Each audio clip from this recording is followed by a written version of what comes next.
नमस्कार. Facebook ads YouTube सीरीजमध्ये आपलं स्वागत आहे आणि हा आपल्या सीरीजचा तिसरा व्हिडिओ असणार आहे.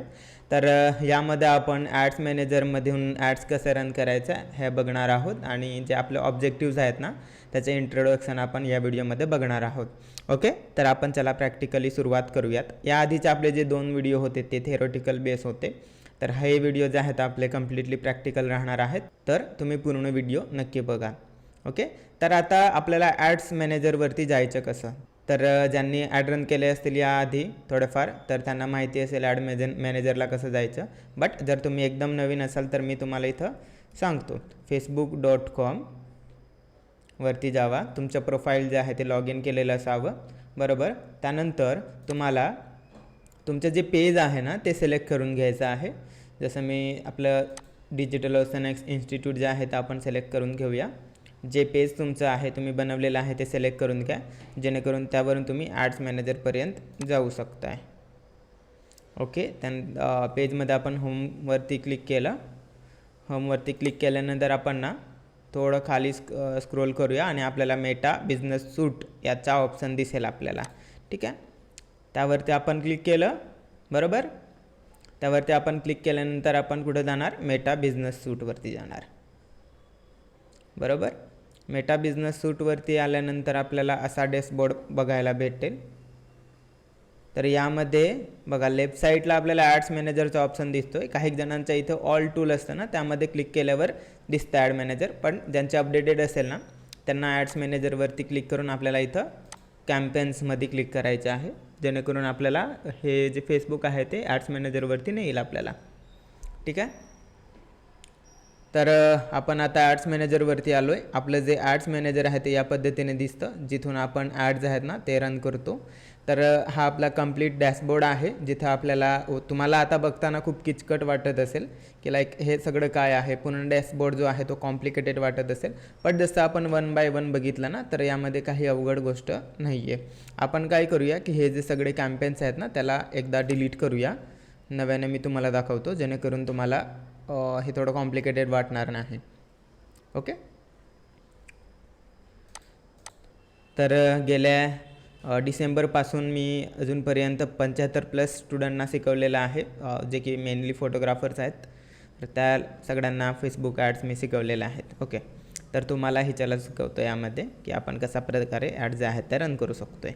ठीक आहे, तर आपला जो ॲड मॅनेजर आहे तो या पद्धतीने दिसते. काही लोक असतात ते बूस्टिंग करतात, पण बूस्टिंगमध्ये आपल्याला हवा तसा रिस्पॉन्स नसतो. ते जस्ट फेसबुकला पैसे जास्त जातात आणि ते नॉर्मली 1 क्लिकवरती असतं. बेसिक असतं त्यामध्ये टार्गेटिंग वगैरे, तर ते आपल्यासाठी उपयोगी राहत नाही आणि क्वालिफाईड लीड जे आहेत ते राहत नाही. आता जी आमची एक कालच बॅच संपली तर त्यामध्ये ना एक स्टुडंट जो आहे आपला गणेश नलवे सर आहेत, तर त्यांना डेस्टिनेशन वेडिंगचं पण इन्क्वायरीज आलेल्या आहेत. ते म्हटले की लवकरच त्यांना क्लोज पण होतील. तर चांगली गोष्ट आहे की लाईक डेस्टिनेशन वेडिंगचे सुद्धा इन्क्वायरीज त्यांना जात आहेत. ओके, सो आपण इथं जर तुम्ही क्रिएटवरती क्लिक केलं ना तर आपण इथं ॲड्स आहेत त्या तयार करू शकतो आणि इथं वेगवेगळे ऑब्जेक्टिव्ज आहेत. इथं 6 ऑब्जेक्टिव्ज आहेत ज्यांचा आपण सिलेक्ट करून ॲड्स आहेत ना त्या रन करू शकतो आहे. बट आपण ना त्याच्या आधी थोडं बघून घेऊया की इंट्रो.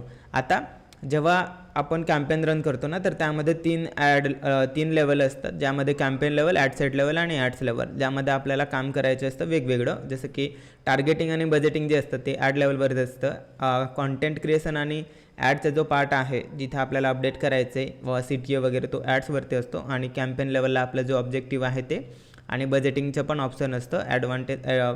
ॲडव्हान्टेज बजेट ऑप्टिमायझेशन असतं, CBO जे आता अपडेट झालेलं आहे. तर आपल्याला या 3 लेवल जे आहेत ते बघायला भेटतात. जर इथून साईडला आपण बघितलं तर यामध्ये आपल्याला कालचा रिझल्ट किती आला किंवा particular last 7 days, last 14 days, last 28 days, last 30 days, this week, last week, last month, this month, maximum आपण हा जो आहे तो रेशो बघू शकतो. म्हणजे आपल्यावरती डिपेंड आहे की आपल्याला कोणता रिझल्ट बघायचा आहे. त्यानंतर लेफ्ट साईडला आपण जर बघितलं तर आपल्याला अकाउंट ओव्हरव्ह्यूचा ऑप्शन दिसतो. इथं आपल्याला ॲडमध्ये काही कमतरता वगैरे असेल किंवा काही नोटिफिकेशन असेल फेसबुककडून किंवा सजेशन असेल तर ते आपल्याला इथं दिसतात. ओके, त्यानंतर जर आपण खाली बघितलं तर इथं आपल्याला ॲड्स रिपोर्टिंगमध्ये आपला जो ॲडचा सगळा डेटा आहे, म्हणजे लाईक ॲड कुणाला दिसली किंवा कुठून आपल्याला इन्क्वायरी जनरेट झाली, ह्या सगळ्या गोष्टी ज्या आहेत आपल्याला इथं दिसतात. ऑडियन्समध्ये जे आपण ऑडियन्स टार्गेटिंग करतो ती इथं सेव्हमध्ये आपल्याला भेटते किंवा इथून पण आपण नवीन ऑडियन्सेस जे आहेत ते क्रिएट करू शकतो. इथं काही ॲडव्हान्स ॲडव्हर्टायझिंग सेटिंग आहेत जे आपण बाय डिफॉल्ट ठेवू शकतो, जेणेकरून आपण पुढं ॲड रन करण्यासाठी यूज करू शकतो. आणि काही की यामध्ये असे सेटिंग्स पण आहे जे आपण करून ठेवले की आपल्याला फेसबुक त्या गोष्टी सजेस्ट करत नाहीत. मग लाईक प्रोफेशनल ऑडियन्स आपण इथं सजेस्ट हे करू शकतो, अपडेट करू शकतो, जे आपल्याला पुढं कामात येईल. अजून त्याच्या खाली जर बघितलं तर आपल्याला जो फेसबुकला फंड ॲड करायचा आहे ना, तो आपल्याला इथं अपडेट करायचा आहे, फंड ॲड करायचा आहे, जे की आपण वन बाय वन बघणार आहोत पुढं. देन इथं इव्हेंट्स मॅनेजर आहे. जर तुम्ही तुमच्या लँडिंग पेजवरती ॲड्स रन करत असाल ना, तर तुम्हाला ते दिसणार आहे इथून. ओके. आणि इथे तुम्हाला ऑल टूल्सचा ऑप्शन पण दिसतो आहे, तिथून तुम्ही बिझनेस मॅनेजरमध्ये वगैरे सगळीकडे जाऊ शकताय. ओके. सो हा झाला आपला लेफ्ट साईडचा इंट्रो. आता आपण बघूया, परत येऊयात आपल्या कॅम्पेन्सवरती. ओके. तर आपण कॅम्पेनवरती आलो आहे. आता आपण क्रिएट ॲड्सचं बघूया. आता जे ऑब्जेक्टिव्स आपल्याला भेटतात ना, ते आपल्याला बघायचे आहेत. आता फेसबुक ॲड रन करताना आपल्याला काय करायचं आहे की जर योग्य तुम्ही आपलं जे कॅम्पेन ऑब्जेक्टिव्ह आहे ते निवडलं ना, तर तुम्हाला चांगला रिस्पॉन्स जो आहे तो बघायला भेटेल. तर ते सगळं ऑब्जेक्टिव्स कशासाठी बनलेले आहेत, आयडियली बनलेले असतात ते. पर्टिक्युलर समजा तुम्हाला व्हॉट्सअपवरती इन्क्वायरीज पाहिजे तर कोणतं कॅम्पेन यूज करायचं आहे, किंवा तुम्हाला फॉर्ममध्ये इन्क्वायरीज पाहिजे असतील तर कोणतं ऑब्जेक्टिव्ह सिलेक्ट करायचं आहे, हे सगळं मी तुम्हाला यामध्ये सांगणार आहे. तर तुम्हाला आता असं वाटत असेल की हे राईट साईडला जे आहे कॉलम्स, त्याबद्दल मी बोललं नाही, तर हे मी तुम्हाला नंतर सांगणार आहे, कारण की हे थोडंफार ॲडव्हान्समध्ये येतं, बरोबर. तर त्यामुळं मी हे तुम्हाला नंतर सांगतो. आधी आपण काय बघूया की आपले जे ऑब्जेक्टिव्ज आहेत, आपल्याला जर कोणती लाईक व्हॉट्सॲप इन्क्वायरीजवाली ॲड रन करायची असेल ना, तर आपण कोणती ऑब्जेक्टिव्ह जे आहे ते आपल्याला सिलेक्ट करायचे, कोणती ॲड जे आहे ते आपल्याला रन करायचे. जर इथं तुम्ही बघितलं ना, तर आपल्याला इथं awareness, traffic, engagement, leads, app promotion आणि सेल्सचं ऑप्शन दिसत आहेत. बट जसं की आपली जी सिरीज आहे ते फोटोग्राफीसाठी आहे, बरोबर. तर यामध्ये आपल्याला 4 जे महत्त्वाचे ऑब्जेक्टिव्ज आहेत ते आपल्यासाठी महत्त्वाचे आहेत. सर्वात प्रथम आपण बघूया अवेअरनेस.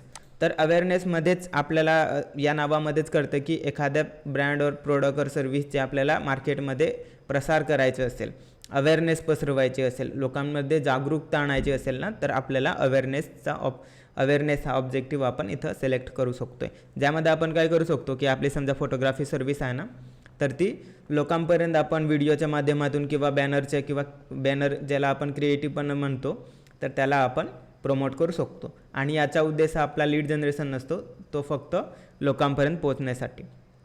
आता जेव्हा आपण लीड जनरेशन किंवा एंगेजमेंटचं हे करतो, त्यामध्ये कसं असतं की आपण 200-300 पर डे लावले तर त्यामध्ये फक्त ते 3,000 ते 4,000 लोकांपर्यंत हार्डली पोहोचतं. बट तेच आपण अवेअरनेस केलं ना, तर आपण जास्त लोकांपर्यंत पोहोचतो, 20,000 ते 30,000 लोकांपर्यंत पोहोचतो. बट याचा जसं उद्देश असतो की फक्त लोकांपर्यंत पोहोचणं, म्हणून ते आपल्याला यामध्ये जास्त रीच आणि रिझल्ट दिसतो. रिझल्ट म्हणजे जो आपला गोल आहे तोच, म्हणजे लोकांना दाखवण्याचा, तर तो आपल्याला इथं जास्त रीच भेटते. तर तुमचा असा उद्देश असेल की तुम्हाला जास्तीत जास्त लोकांपर्यंत पोहोचायचे आहे बिफोर दिस वेडिंग सीझन, तर तुम्ही हे रन करू शकता आणि याचा फायदा तुम्हाला पुढं होईल. आता मी सतत सांगत असतो की तुम्ही आतापासूनच ॲड जे आहेत ते रन केले पाहिजेत, तर त्याचा फायदा पुढे होईल तुम्हाला. आता कसं असतं, एक न्यूरो मार्केटिंगनुसार आपण जर एखादी ॲड बघितली तर ती आपण 7 दिवसानंतर विसरतो. बट जर तुमचे ॲड जे आहे ते कंटिन्युअसली ॲक्टिव्ह असतील आणि लोक तुमची ॲड बघत असतील, तर जेव्हा कधी त्यांना रिक्वायरमेंट असेल तुमच्यासारख्या सर्व्हिसेसची, तर ते सर्वात आधी तुम्हाला रीच आऊट करणार. का? कारण की त्यांना माहिती आहे की तुमचं ब्रँड मोठं आहे आणि सतत तुमचे ॲड्स त्यांना दिसत राहतात. आता समजा की तुमचा फोटोग्राफीचा बिझनेस आहे, तर तुमच्या ॲड जर सध्या बंद असतील आणि एखाद्याच्या ॲड सध्या चालू असतील आणि त्याच्या ॲड्स कंटिन्यू लोकांना दिसत असतील आणि तुमच्या ॲड दिसत नाहीत, बरोबर. तर सीझन सुरू झाला आणि तुमच्या ॲड पण तुम्ही रन केल्या, ते एक वेळा दिसली लोकांना आणि त्यांच्या ॲड जे आहेत ते सतत दिसत आहेत. मग जर लोकांना गरज असेल तर ते कोणाला पहिली इन्क्वायरी टाकतील? ज्यांची ॲड सतत त्यांना दिसते त्यांना, बरोबर. तर तो फायदा होतो तुमची ॲड सुरू ठेवण्यासाठी आणि हा आपला अवेअरनेस रन करण्यासाठी. आय होप जो माझा सांगण्याचा उद्देश आहे तो तुम्हाला क्लिअर झाला असेल. त्यानंतर आपला जे सेकंड ऑब्जेक्टिव्ह जे आहे ना, ते आपलं ट्रॅफिकचं आहे. ट्रॅफिकचा अर्थ तुम्हाला माहिती असेल की एखाद्या ठिकाणी गर्दी करणे. तर यामध्ये तुम्ही लिंक क्लिक्स म्हणजे आपल्या वेबसाईटवरती ट्रॅफिक वाढवू शकता, इंस्टाग्राम प्रोफाईलवरती ट्रॅफिक वाढवू शकता, किंवा यामध्ये बघा व्हॉट्सॲप आणि यासाठी पण दिले. पण आयडियली हे कशासाठी बनलेलं आहे, लँडिंग पेज आणि इंस्टाग्राम प्रोफाईल आणि फेसबुक पेज यावरती ट्रॅफिक वाढवण्यासाठी. म्हणजे कसं की त्यावरती लोक येतील, फॉलो करतील, like and comment and engagement वाढेल, तर तो एक फायदा होईल तुमच्यासाठी. जर तुमचा तसा उद्देश असेल तर तुम्ही हे आपलं रन करू शकता. ठीक आहे. त्यानंतर आपण एंगेजमेंटचं ऑप्शन बघतोय. तर हे एंगेजमेंटचं ऑप्शन तुम्ही व्हॉट्सॲप इन्क्वायरीजसाठी यूज करू शकता. आयडियली हे त्यासाठी बनलेलं आहे. यामध्ये बघा एंगेजमेंट मेसेंजर, इंस्टाग्राम आणि व्हॉट्सॲपवर तुम्ही इन्क्वायरीज ज्या आहेत त्या नेऊ शकता. त्यानंतर व्हिडिओ व्ह्यूज पण यामध्ये तुम्ही आणू शकता. बट आयडियली व्हॉट्सॲप इन्क्वायरीसाठी यूज करतो आपण. सो तुम्हाला जर असं रिक्वायरमेंट असेल तर व्हॉट्सॲपसाठी, व्हॉट्सॲपवरती इन्क्वायरी जनरेशनचं रिक्वायरमेंट असेल तर तुम्ही आपला हे ऑब्जेक्टिव्ह जे आहे ते सिलेक्ट करून ॲड रन करू शकता. त्यानंतर जर तुम्हाला पर्टिक्युलर फॉर्म बनवायचा असेल, ओके, तर तुम्ही आपला लीड ऑब्जेक्टिव्ह आहे तो सिलेक्ट करून पुढं ॲड जे आहे त्या रन करू शकता. ओके. तर यामध्ये काही जण असं म्हणतात की लाईक यामध्ये आपल्याला व्हॉट्सॲपमधून पण करता येतात. ठीक आहे, लीड्स आपल्या व्हॉट्सॲपमधून पण आणता येतात. ओके, करतात, काही वेळा आम्ही पण करतो, पण जो बेस्ट रिझल्ट आहे ना तो आपल्या एंगेजमेंटमधून येतो. सो तुम्ही तुमच्यानुसार टेस्टिंग करू शकता की लाईक तुम्हाला कोणत्यावरून रिझल्ट येतो. पण जो आयडियली बनलेला आहे आपला एंगेजमेंट तो आपल्या व्हॉट्सॲप इन्क्वायरीसाठी आहे, जो की आम्ही मोस्ट 99% आमच्या क्लायंटसाठी करतो. सो तुम्ही ते करू शकता. ठीक आहे. त्यानंतर खाली जर तुम्ही बघत असाल तर ॲप प्रमोशन आपल्याला काही कामाचं नाही आहे ॲज अ फोटोग्राफर, आणि त्याच्या खाली सेल्स, जे की आपण वेबसाईटवरनं डायरेक्ट सेल करतो, जे की ई कॉमर्ससाठी जास्त युजफुल आहे प्रोडक्ट सेल करण्यासाठी. तर अशा प्रकारे आपले जे 4 ऑब्जेक्टिव्ज आहेत ते आपण शिकलेलो आहोत. आणि यामध्ये तुम्हाला काही डाऊट्स असतील तर तुम्ही मला खाली कमेंट करून सांगू शकता. मी त्याचं उत्तर जे आहे ते नक्कीच देईन. ओके.